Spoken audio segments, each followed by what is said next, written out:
Shalom semua warga kerajaan yang mencintai dan menantikan kedatangan Tuhan. Saya menyampaikan bahwa jangan takut dengan resesi, jangan takut dengan penyakit sampar maupun gempa bumi. Karena di balik itu adalah Tuhan memanggil umatnya kembali kepada Dia.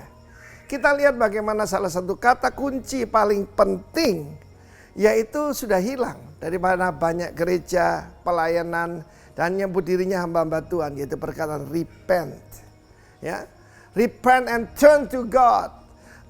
Bertobat dan berbaliklah kepada Tuhan. Banyak orang sekarang cuma berpaling kepada Tuhan, tapi tidak berbalik. Saya masih ingat bahwa kebangunan rohani dalam hidup saya dimulai 40 tahun yang lalu. Melalui apa, saudaraku? Penyakit hampir mati. Dan apa? Dan juga mengalami di mana saya bangkrut, ya. Ladang saya dimakan oleh belalang. Tapi itu menyadarkan saya bahwa hanya Tuhan bisa menolong saya. Tidak ada orang bisa menolong. Teman, saudara, tidak ada. Tetapi saudara tidak perlu mengalami seperti itu. Saya masih ingat 10 tahun kemudian Tuhan memanggil saya ke Pulau Bali. Tepat 10 tahun kemudian. Dan here I am by His grace. Dan karena itu saya berani mengatakan kepada saudara, segala sesuatu yang kelihatan buruk bisa Tuhan rubah jadi kebaikan. Sebagai contoh, tahun 2002 ada bom Bali. Ya, pertama lalu dilanjutkan yang kedua. Dan apa yang saya alami? Ya, orang-orang yang biasanya tidak terjangkau jadi pada datang pada Tuhan. Demikian juga melalui corona ini. Ya, maka saya yakin dan percaya sesuatu yang buruk Tuhan bisa rubah. Kutuk pun bisa dirubah jadi berkat, bukan? Kesesakan dirubah jadi kesempatan oleh Tuhan. Kesempitan jadi kesempatan.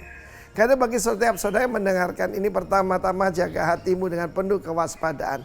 Jangan sampai ada penyakit sampar di dalam hati kita masing-masing. Nah, saya melihat apa yang saya sampaikan ini adalah munculnya banyak hamba-hamba Tuhan. Bapak Pendeta Niko telepon saya, Vin, lewat ini kita dipaksa untuk delegasi. Ya, usia kami kan sudah Pak Niko 71, saya 69. Usia kami berdua seharusnya kan sudah melepaskan yaitu tongkat estafet kepada generasi muda kita. Dan apa kekayaan kita? Kekayaan kita cuma satu, bangkitnya para pemimpin muda. Terjadi akselerasi. Saya berdoa khususnya buat kelompok Rock Ministry, saya sampaikan. Kita punya mimpi bahwa tahun 2025 itu akan terjadi, kita mencapai 1000 jemaat baru buat Tuhan Yesus. Sekarang baru 1/3. Kelihatannya ketinggalan. Oh no. Ketika terjadi awakening, yaitu kebangunan, terjadi outpouring, pencurahan Roh Kudus, itu dengan mudah akan tercapai. Not by might, nor by power, but by my spirit, said the Lord. Itu janji Tuhan, bukan kuat, bukan gagah, tapi karena kuasa rohku, kata Tuhan. Karena itu umat Tuhan, kebangunan rohani mulai dari diri sendiri. Ketika terjadi kebangunan rohani di Wales, wartawan pergi ke sana, mereka tanya, di mana kebangunan rohani itu? Seorang polisi tanya begitu. Dia berkata, sir, ya, the revival is inside this uniform. Ya, di dalam seragam ini, maksudnya hatinya dia.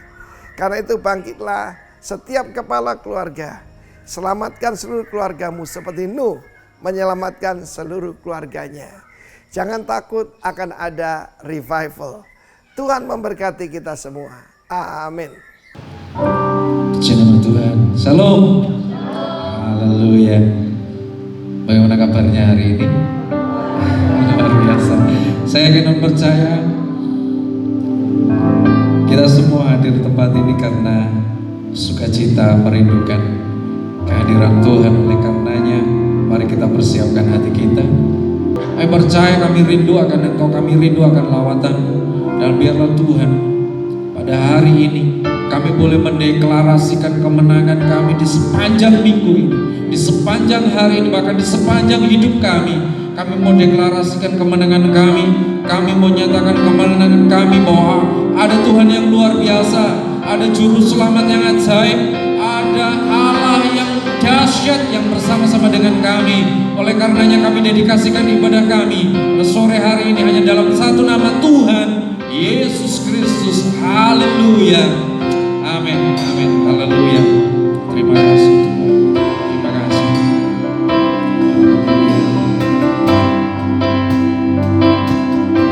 Sebab Engkau yang layak dipuji Tuhan.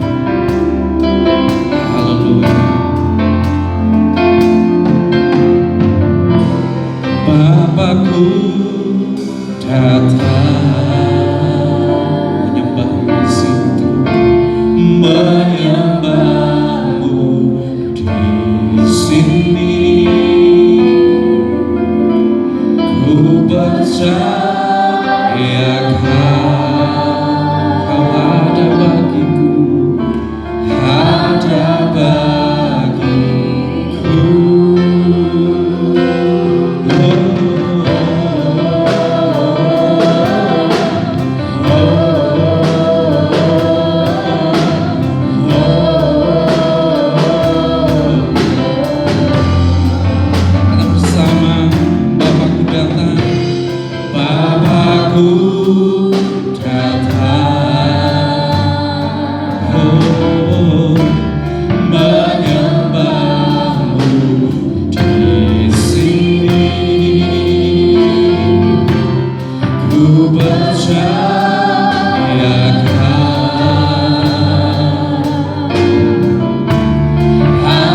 percaya Kau yang layak disembah. Yesus, Kau Allah yang besar, ajaib dan mulia. Kau Yesus yang selalu membuatku terpesona. Segala pujian bagimu ya Tuhan.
Anggur baru sudah dicurahkan buat kita semua. Amin, haleluya.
isi hatiku.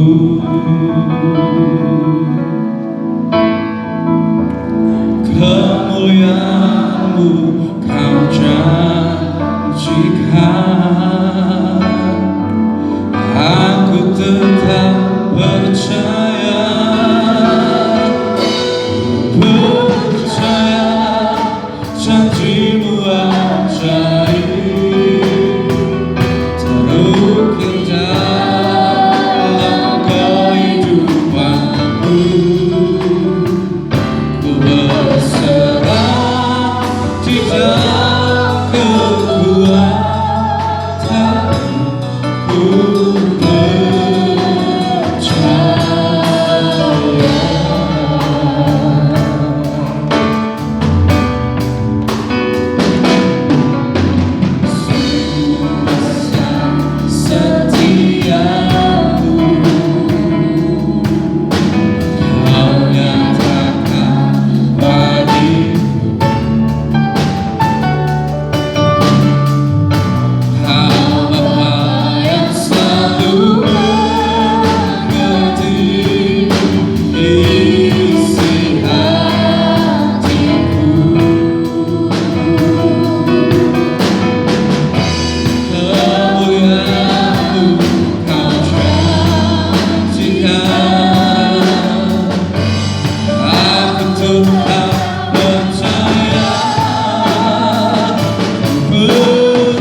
Angkat tangan kami di hadapan-Mu Tuhan.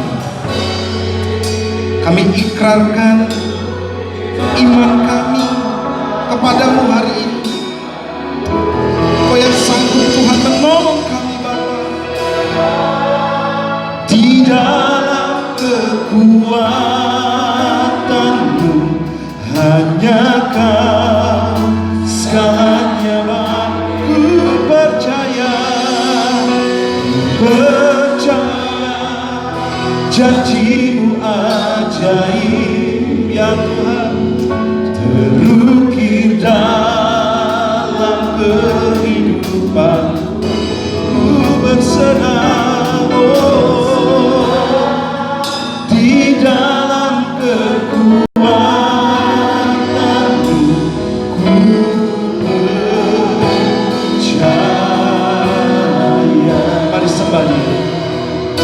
Spirit Tuhan. Mari nikmati hadirat Tuhan. Pastikan kau berjumpa dengan Tuhan hari ini.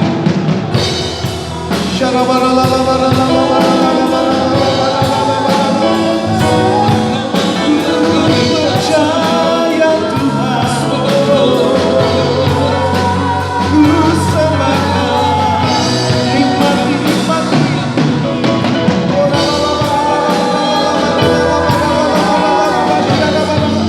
Puaskan batin kami Tuhan, puaskan kami Roh Kudus. Ini yang kami perlu Tuhan, ini yang kami perlu Tuhan.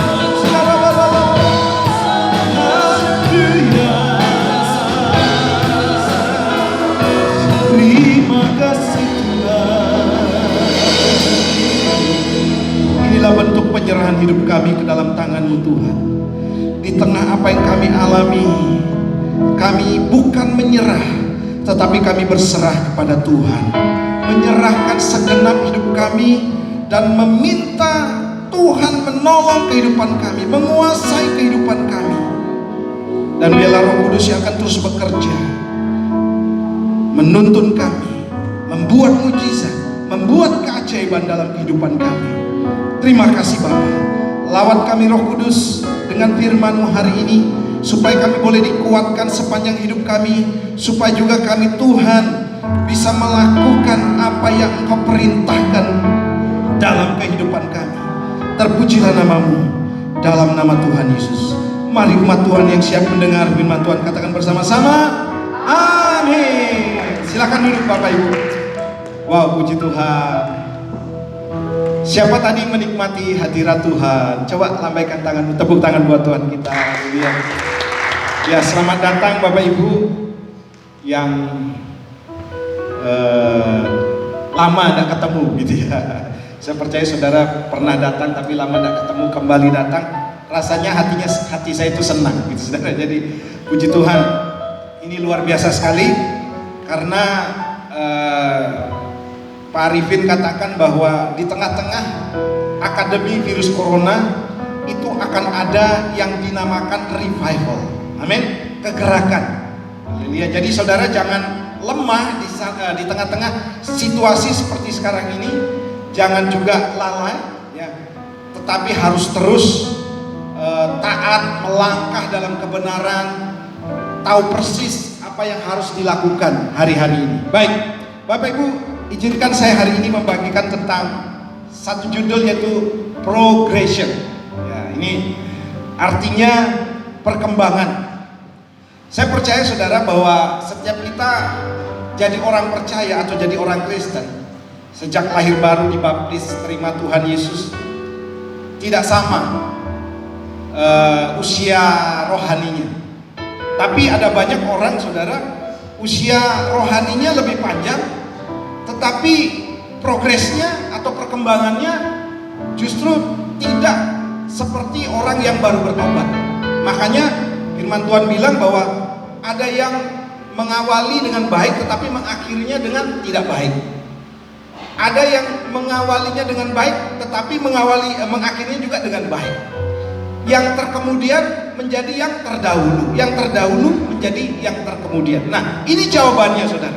Bahwa pertanyaannya begini, apakah kehidupan kekristenan kita sudah ada perkembangan belum atau tidak?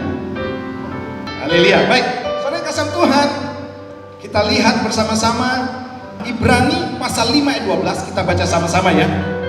2, 3. Sebab sekalipun kamu ditinjau dari sudut waktu, sudah seharusnya menjadi pengajar, kamu masih perlu lagi diajarkan asas-asas pokok dari penyataan Allah, dan kamu masih memerlukan susu, bukan makanan keras. Saudara, tegas sekali ayat ini mengatakan bahwa kalau ditinjau dari sudut waktu, seharusnya kamu sudah menjadi pengajar. Artinya orang yang sudah berkembang sesuai dengan kurun waktu yang kita jalani menjalani kekristenan kita.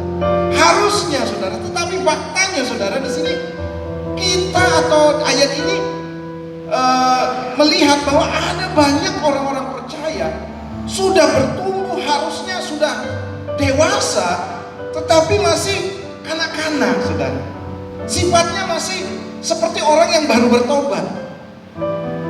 Sifatnya seperti seorang yang baru saja mengenal Yesus. Padahal harusnya, saudara, harus ada perkembangan yang signifikan. Harus ada perubahan yang signifikan. Minggu lalu saya bagikan tentang bagaimana 5 gadis bodoh dan 5 gadis bijaksana itu menanti mempelai pria. Tahukah saudara, kalau Yesus datang sebagai mempelai pria, entah dia kapan datang, sebab seorang pun tidak ada yang tahu, maka saya yakin, saudara, sesuai dengan logika dan apa yang dikatakan firman Tuhan, bahwa yang dijemput itu, yang siap menjadi mempelai itu harusnya orang apa, saudara? Dewasa. Kalau ada orang pria, saudara, menikahi anak-anak, wah bahaya, saudara. Di undang-undang kita pun dilarang. Masih anak-anak dinikahi, umur 12 tahun, umur 11 tahun, lakinya umur 30 tahun, tidak sebanding, dan itu sangat-sangat tidak pantas. Nah, pastikan, saudara, bahwa dalam kehidupan kita juga hari ini, ketika Yesus datang kedua kali, posisi kita, perkembangan kita dilihat dari sudut rohani, bukan jasmani, sudah menjadi orang-orang yang dewasa di dalam Tuhan. Amin. Kedewasaan itu, saudara, tidak bisa dilihat dari uban. Saya di sini melihat banyak teman-teman, ya, senior-senior saya di tempat ini. Wah, saya lihat kok tambah muda ya, tambah awet muda. Karena apa, saudara? Disemir. Jadi tambah awet muda. Nah, saudara, tapi ini berbicara bukan soal itu, saudara, tapi ini berbicara bagaimana kehidupan kita, saudara, harus benar-benar dewasa rohaninya. Makanya ukuran kedewasaan tidak bisa dilihat dari usia, tidak bisa dilihat dari penampilan saudara, tetapi dilihat dari perubahan atau perkembangan yang sudah terjadi dalam kehidupan kita. Saya percaya, saudara, Tuhan menghendaki supaya kita itu benar-benar hari-hari ini mempersiapkan hidup kita untuk menyongsong Tuhan Yesus datang kedua kali. Tepuk tangan buat Tuhan. Ini, saudara, yang Tuhan harapkan.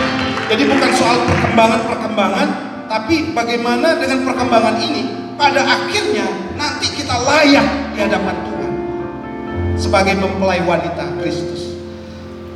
Tua itu pasti, kedewasaan itu pilihan. Haleluya. Jadi tua itu pasti, saudara. Saya ini udah berubah. Jadi kemarin saya pulang ke Bali, ibu saya bilang, kamu sudah ubanan ya banyak sekali. Iya, saya memang sudah tua. Saudara tidak bisa menahan uban ini. Saudara tidak bisa menahan kulit saudara akan menjadi terus keriput, tidak bisa menahan. Tapi saudara bisa menahan kedewasaan rohani. Sebab kedewasaan itu berbicara tentang pilihan. Hari ini pilihan ada dalam kehidupan kita. Apakah saudara masih mau tetap menjadi anak-anak atau mau berubah menjadi orang yang dewasa di dalam Tuhan?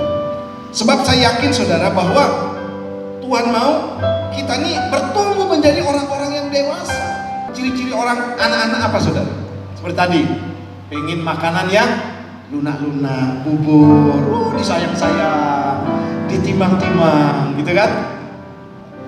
Kalau dia masih anak-anak, pengennya cepat, tidak sabaran, tidak suka proses. Tapi orang dewasa, saudara, dia suka makanan keras. Dia suka sesuatu yang ada prosesnya, tidak mau suka instan. Kalau ada jemaat Tuhan di tempat ini masih suka yang instan, sekalipun itu makanan, saudara, hati-hati. Ada banyak penyakit nanti yang muncul di dalam tubuh kita. Mie instan, haleluya, makanan serba instan, semuanya dibuat instan. Hati-hati, saudara. Itu bisa menimbulkan penyakit yang parah dalam kehidupan kita. Demikian juga dengan kehidupan kita. Kalau saudara hari ini mendengar firman Tuhan, waduh kok keras sekali firmannya, itu berarti begini, saudara, saudara sedang berada di tempat yang tepat. Tepuk tangan buat Tuhan. Haleluya. Makanya saudara, saya selalu pastikan jemaat Tuhan di tempat ini, kalau saudara dan saya hari ini boleh tersinggung, itu artinya begini saudara, saudara, roh saudara masih hidup. Amin. Roh kita masih hidup. Kalau sudah tidak tersinggung, dikasih tahu tidak mau tahu, itu rohnya mati saudara. Sudah tidak peka lagi dengan suara Tuhan. Tapi di tempat ini saudara semuanya peka dengan suara Tuhan. Baik, Efesus pasal 4 ayat yang ke-11 sampai yang ke-13 saya bacakan buat saudara. Dan ialah yang memberikan baik rasul-rasul maupun nabi-nabi, baik pemberita-pemberita Injil maupun gembala-gembala dan pengajar-pengajar, untuk memperlengkapi orang-orang kudus bagi pekerjaan pelayanan, bagi pembangunan tubuh Kristus. Ayat 13, sampai kita semua telah mencapai kesatuan iman dan pengetahuan yang benar tentang anak Allah, kedewasaan penuh dan tingkat pertumbuhan yang sesuai dengan kepenuhan Kristus. Saudara, bagaimana caranya supaya kita ini ada perkembangan? Tuhan mengutus para pengajar, Tuhan mengutus saudara para rasul, Tuhan mengutus para nabi, Tuhan mengutus para gembala, para pemberita Injil untuk memberitahukan kebenaran. Supaya apa saudara? Kita bertambah dewasa, bertumbuh di dalam Tuhan. Saudara pun hadir di tempat ini bukan untuk sesuatu yang sia-sia, tetapi untuk mempersiapkan diri menjadi orang yang dewasa, untuk siap menyongsong kedatangan Tuhan Yesus yang kedua kali. Amin. Nah, saya di sini temukan saudara 3 hal yang harus kita ketahui. Apa yang sebenarnya Tuhan inginkan dalam kekristenan kita. Sebab kalau kekristenan tanpa tujuan, waduh bahaya saudara. Kekristenan saudara hadir di tempat ini pun tidak tahu ngapain, nah itu bahaya saudara. Hari ini saudara, Tuhan mau saudara mengerti kenapa saudara dan saya, termasuk saya ya, ada di tempat ini. Supaya apa? Mendengar firman Tuhan. Supaya apa? Iman kita dikuatkan. Supaya apa? Kita bertumbuh. Ujiannya bukan di sini saudara, nanti di luar sana. Berhadapan dengan teman-teman, berhadapan dengan mertua, berhadapan saudara dengan orang tua, berhadapan dengan saudara, berhadapan dengan karyawan, berhadapan dengan rekan-rekan bisnis, yang mungkin nanti menjadi alat uji buat kita. Apakah kita sudah dewasa di dalam Tuhan? Lihat, kadang-kadang saudara ada gesekan, kadang-kadang ada perselisihan, ada beda pendapat. Itu semuanya saudara alat uji buat kita. Apalagi krisis seperti ini. Ini alat uji yang benar-benar nyata. Makanya Pak Arifin canangkan mulai ada revival. Justru di masa-masa seperti sekarang ini saudara, kita jangan loyo. Amin. Kita harus bangkit. Kita harus semakin menyala-nyala di dalam Tuhan. Nah, yang pertama yang saya temukan begini. Mencapai apa? Yang pertama adalah kesatuan iman. Katakan bersama saya, kesatuan iman. Saudara, dalam bahasa Yunaninya di sana dikatakan henotes, yang artinya unity atau kesatuan. Dan artinya selanjutnya adalah unanimity, agreement, kebulatan suara, kesepakatan. Dengan siapa saudara? Tentunya dengan Tuhan. Apa yang menjadi isi hati Tuhan itu menjadi isi hati kita. Apa yang menjadi pikiran Tuhan itu juga menjadi pikiran kita saudara. Sebab ketika kita percaya kepada Tuhan Yesus, Tuhan katakan, tidak tahukah bahwa kamu adalah bait Roh Kudus. Jadi Roh Kudus tuh istilah Jawanya itu manunggal dengan kita, menjadi satu, ada di dalam kehidupan kita. Persoalannya begini saudara, sudahkah pikiran, perasaan, kehendak kita saudara menyatu dengan Tuhan? Efesus 4 ayat 3 katakan demikian. Dan berusaha memelihara kesatuan roh itu huruf besar, oleh ikatan damai sejahtera. Saudara yang kasih Tuhan, hari ini kita diajar bagaimana kita menyatukan pikiran kita, perasaan kita, kehendak kita, kemauan kita, keinginan kita untuk selaras dengan apa yang Tuhan pikirkan saudara. Bagaimana dengan kita hari ini? Apakah kita saat ini saudara sudah mau melakukan dan menyenangkan hati Tuhan, atau justru menyenangkan diri kita sendiri? Saya percaya saudara, kesatuan roh ini kita harus dapatkan. Tuhan mau kita hidup di dunia ini untuk melakukan kehendak Tuhan. Kekristenan itu bukan agama, tapi hubungan pribadi dengan Tuhan. Kalau agama, upaya manusia mencari Tuhan dengan segala apa yang bisa dilakukan oleh manusia. Tetapi saudara, kekristenan berbicara begini, Tuhan yang mencari kita, Tuhan yang mau merangkul kita. Dia datang ke dunia ini untuk mencari kita. Dan apa yang terjadi saudara? Dia mendekat kepada kita. Dia mau manunggal dengan kita, punya hubungan dengan umat manusia. Jadi saudara yang kasih Tuhan, kalau saudara lihat dalam Kejadian pasal 5 ayat 22, sana berbicara tentang Henok, saya bacakan. Dan Henok hidup bergaul dengan Allah selama 300 tahun lagi setelah ia memperanakan Metusalah, dan ia memperanakan anak-anak lelaki dan perempuan. Dalam NIV ya, terjemahan New International Version, sana dikatakan, and after he became the father of Methuselah, Enoch walked with God 300 years and had other sons and daughters. Saudara kasih Tuhan, jadi di sana bukan dikatakan bergaul seperti ngomong-ngomong, tidak saudara. Tetapi di sana dikatakan berjalan bersama dengan Tuhan, menghidupi Allah dalam kehidupan. Jadi berjalan bersama dengan Tuhan. Hubungan pribadi dengan Tuhan berarti kita menjalani hidup kita bersama dengan Tuhan. Dan juga ada keintiman, di sisi lain juga ada ketaatan. Haleluya. Saudara, makanya saya selalu ajarkan saudara, kalau kita intim dengan Tuhan, rajin doa, rajin melayani, baca Alkitab, tapi kalau tidak ada perubahan dalam hidup kita, itu sama dengan nol saudara. Tidak ada nilai. Percuma kita intim tapi masih suka pemarah. Percuma kita intim masih mabuk. Percuma kita intim masih suka gosip. Percuma saudara doa masih saudara berbuat jahat. Karena apa saudara? Ini hubungan dengan Tuhan. Tuhan katakan sampai engkau mencapai kesatuan iman. Jadi apa yang menjadi karakter Kristus, itu menjadi karakter kita semua. Yesus waktu dianiaya, apa responnya saudara? Dia bahkan mengampuni. Amin. Yesus pernah katakan, jika kamu disuruh berjalan 1 mil, berjalanlah 2 mil. Artinya begini saudara, lakukan segala sesuatu lebih daripada apa yang orang harapkan dalam kehidupan kita.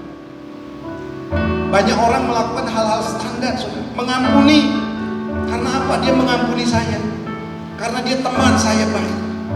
Tapi kalau kita mengampuni orang-orang yang tidak mau mengampuni kita, atau orang-orang saudara yang memusuhi kita, itu luar biasa.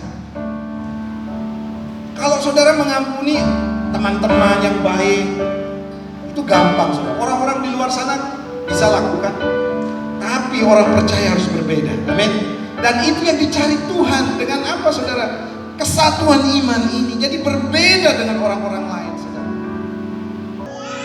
Yang kedua, pengetahuan yang benar tentang anak Allah. Dalam bahasa Yunaninya di sana dikatakan epignosis, pengetahuan yang tepat dan benar tentang anak Allah. Saudara yang kasih Tuhan, Filipi pasal 1 ayat 9 katakan demikian, dan inilah doaku, semoga kasihmu makin melimpah dalam pengetahuan yang benar, dalam segala macam pengertian.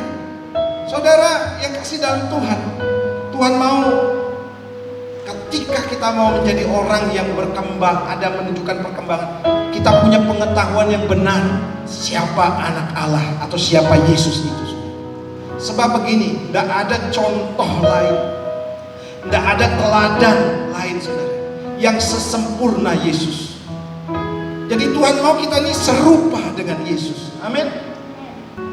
Memang dia Allah, tetapi dia mengambil rupa sebagai seorang manusia atau seorang hamba untuk memberikan teladan buat kita. Makanya saudara, Tuhan mau begini, doa dari Rasul Paulus, supaya kita makin melimpah mengenal yang benar dengan segala macam pengertian. Saudara, Injil Kristus harus diberitakan. Artinya begini saudara, bahwa dia datang ke dunia ini menjadi seorang manusia. Dia dianiaya, menderita, disalibkan. Dia bangkit dia mati, kemudian dia bangkit pada hari yang ketiga. Dan selanjutnya saudara, dia naik ke sorga. Ini berita yang harus saudara dan saya sampaikan. Bagaimana kita mengenal Yesus Kristus itu saudara, sebagai penyelamat kehidupan kita, sebagai teladan juga kehidupan kita.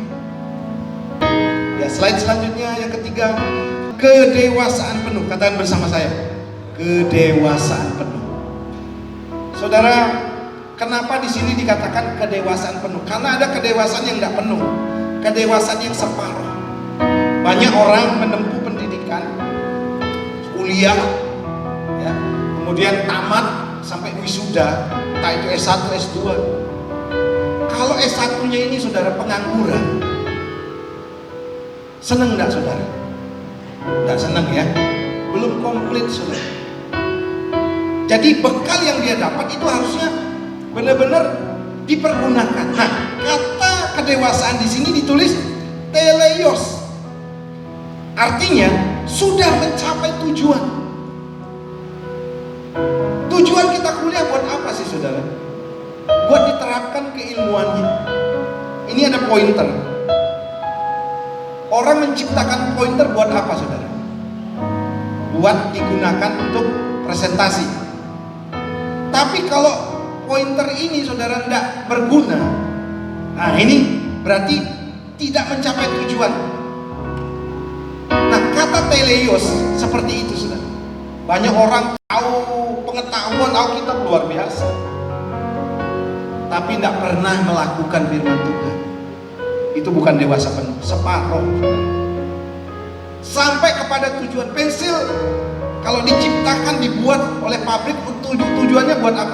Nulis. Kalau pensil tidak bisa digunakan untuk nulis, maka dia belum mencapai kedewasaan penuh. Nah, firman Tuhan sama saudara. Jadi Matius pasal 5 ayat 48, karena itu haruslah kamu sempurna, sama seperti Bapamu yang di surga adalah sempurna. Kata sempurna di sini juga teleios. Haleluya. Sekarang tanya, coba saudara, lihat ke diri kita masing-masing, jangan lihat orang lain. Haleluya. Apakah saya sudah mencapai kedewasaan penuh? Tujuan saya diciptakan di dunia ini buat apa sih? Tujuan saya berumah tangga buat apa sih? Kalau bapak-bapak jadi imam, bekerja, mengasuh, melindungi keluarga, itu teleios. Ibu-ibu sebagai ibu rumah tangga, tujuannya apa?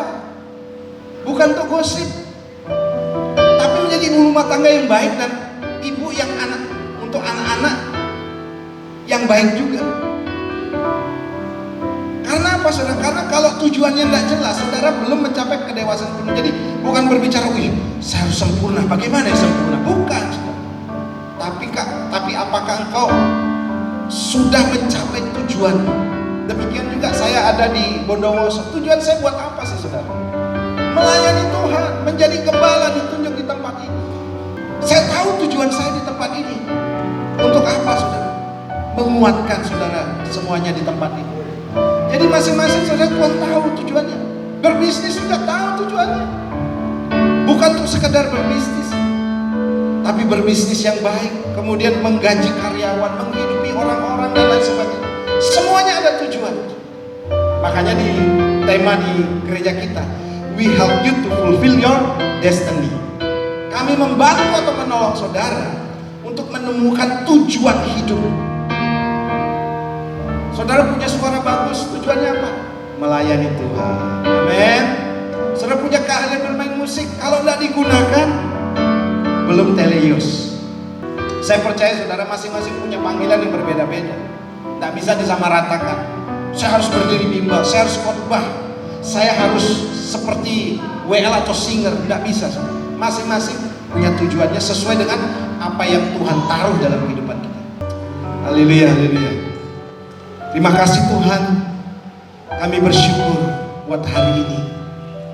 Kami hari ini belajar bagaimana perkembangan atas kekristenan kami Tuhan, atas hidup kami. Dan kami mau melihat ke dalam diri kami masing-masing, apakah kami sudah berkembang, apakah sudah menunjukkan progres pertumbuhan, atau masih jalan di tempat, tahu Tuhan, kami mau mencapai kesatuan iman, kami mau mencapai pengetahuan yang benar tentang anak Allah, dan juga kami mau menjadi orang-orang yang dewasa yang menemukan tujuan bagaimana kami hidup hari ini Tuhan. Terpujilah nama-Mu. Dalam nama Tuhan Yesus, mari umat Tuhan yang diberkati katakan bersama-sama, amin. Silakan duduk Bapak Ibu, Tuhan Yesus berkati.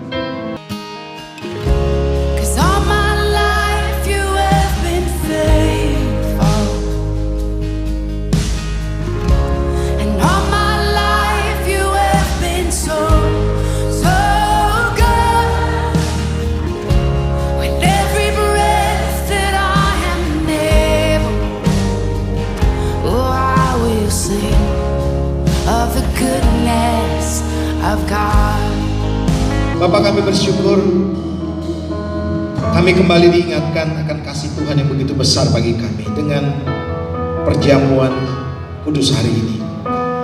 Kami percaya Bapak, apa yang kami lakukan bukan rutinitas, melainkan sebagai bentuk penghormatan kami, bentuk ucapan syukur kami atas segala kebaikan Tuhan, dan mengingatkan kami kembali akan perjanjian yang Tuhan ikatkan dalam kehidupan kami. Terpujilah nama-Mu, layakkan kami hamba-hamba-Mu untuk menerima perjamuan ini di dalam nama Tuhan Yesus Kristus. Haleluya. Amin. Mari angkat roti di tangan kanan kita. Saudara, ini bukan sekedar perjamuan biasa. Sebab saudara, hari ini satu meja, satu hidangan dengan Tuhan. Anugerah siap dicurahkan dan dilimpahkan dalam kehidupan kita. Sebab ketika saudara menikmati perjamuan ini dengan makna yang benar, maka saya yakin manifestasi kuasa Tuhan akan bekerja dalam kehidupan kita. Sebab mengingatkan akan kasih-Nya yang besar, mengingatkan anugerah-Nya, mengingatkan juga janji-janji, mengingatkan juga akan kuasa yang Tuhan kerjakan dalam kehidupan kita. Malam waktu Yesus disalib, Dia mengambil roti dan memecah-pecahkannya. Dia berkata, ini adalah roti yang dipecah-pecahkan bagimu, dan perbuatlah setiap kali engkau mengingat akan aku. Percayakah saudara bahwa roti di tangan kanan kita adalah persekutuan kita dengan tubuh Kristus? Mari makan dengan iman dalam nama Yesus. Mari angkat cawan.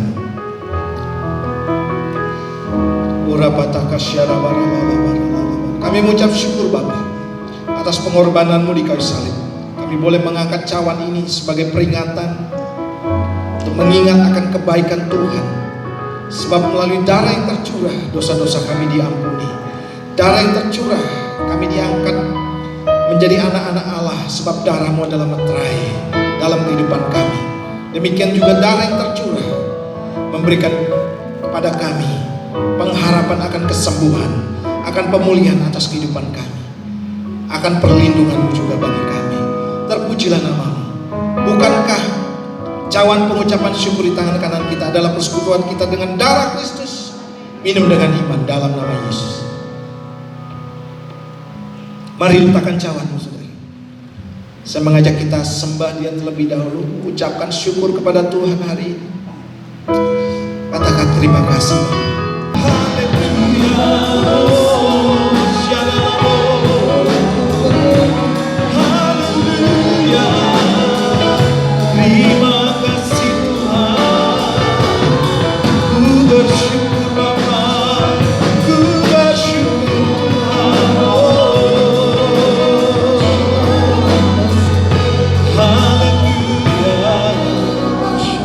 Terima kasih Bapa. Terpujilah nama-Mu di dalam nama Tuhan Yesus. Yang diberkati kata bersama-sama, amin. Silakan duduk Bapak Ibu. Shalom, kita diberkati dengan firman Tuhan ya.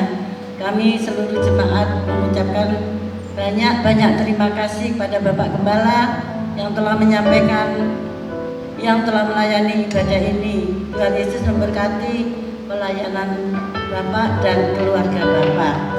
Saatnya kita memberi yang terbaik buat Tuhan, persembahan minggu ini.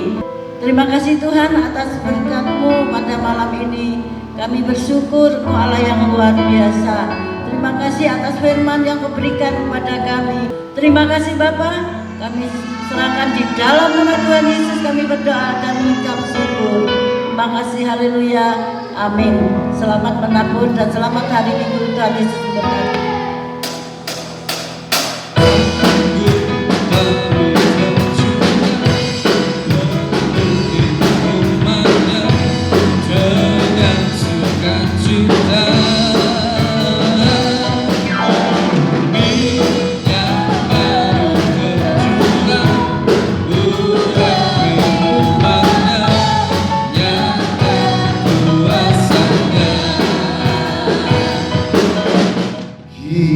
Kiranya, amin, Engkau memberkati aku berlimpah-limpah. Katakan, dan memperluas daerahku, haleluya, dan memperluas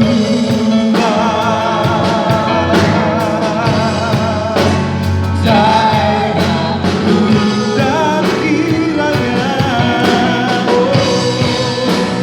Dan kiranya, tanganmu memberkati aku, dan melindungi aku, daripada malapetaka, sehingga kesakitan tidak menimpa aku.